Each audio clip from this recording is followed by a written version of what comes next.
મિત્રો, આપણી આ જ્ઞાન ગંગા ચેનલ પર આપ સૌનું સ્વાગત છે। મિત્રો, હું તમને એક વાર્તા સંભળાવું છું, તો ધ્યાનથી સાંભળો।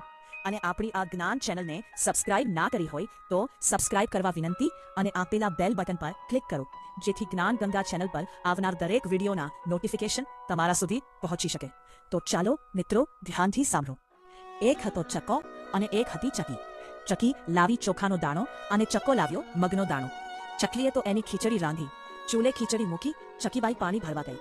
ચકલાને એ કહેતી ગઈ, જરા ખીચડીનું ધ્યાન રાખજો, દાજી ના જાય। ચકલો કહે, ઠીક। ચકી ગઈ પછી ચકલાને ભૂખ લાગી। ખીચડી કાચી પાકી હતી તો એ ચકાભાઈ ખાઈ ગયા। ખાધા પછી ચકલી ખીજાશે એવો ડર લાગ્યો, એટલે ચકાભાઈ આંખે પાટા બાંધીને સૂઈ ગયા। ચકીબાઈ પાણી ભરીને આવી અને જુએ તો ચકાભાઈ આંખે પાટા બાંધીને સૂતા હતા। ચકીએ પૂછ્યું, કેમ ઠીક નહીસતી? અને ચકો કહે, મારી તો આંખો દુખે છે એટલે હું આંખે પાટા બાંધીને સૂતો છું।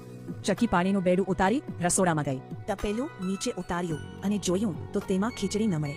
ચકી કહે, ચકારાણા ચકારાણા, આ ખીચડી કોણ ખાઈ ગયું? ચકો કહે, મને તો કંઈ ખબર નથી, રાજાનો કૂતરો આવ્યો હતો તે ખાઈ ગયો હશે। ચપલી તો ગઈ રાજાની પાસે ફરિયાદ કરવા ગઈ।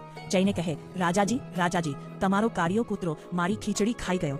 રાજા કહે, બોલાવો કાળિયા કૂતરાને, ચકલીની ખીચડી કેમ ખાઈ ગયા? કૂતરો કહે, મેં ચકલીની ખીચડી ખાધી નથી, ચકાએ ખાધી હશે ને ખોટું બોલતો હશે।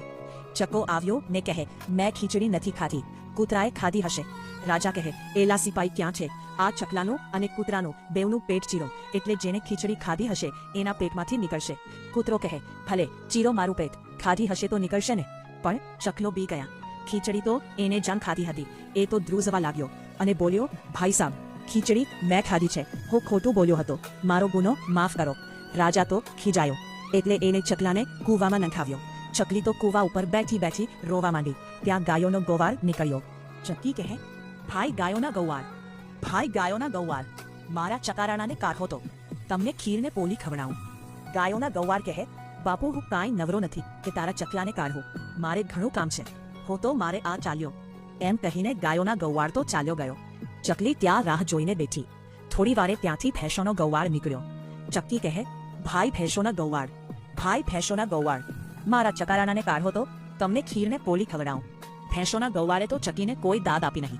પછી ત્યાંથી એક સાંઢિયાની ગૌવાળન નીકળી। એને ચકલીની દયા આવી એટલે એને ચકલાને કૂમાંથી બહાર કાઢ્યો। કૂમાંથી બહાર નીકળ્યા પછી ચકલાને પોતે ખોટું બોલ્યાનો ઘણો પસ્તાવો થયો। ચક્કા ચક્કી બંને સાથે મળી સરસ મજાની ખીરને પોળી બનાવી, સાંઢિયાની ગૌવાળનને પેટ ભરીને ખવડાવ્યો અને પોતે પણ ખાધો પીધો ને મજા કરી।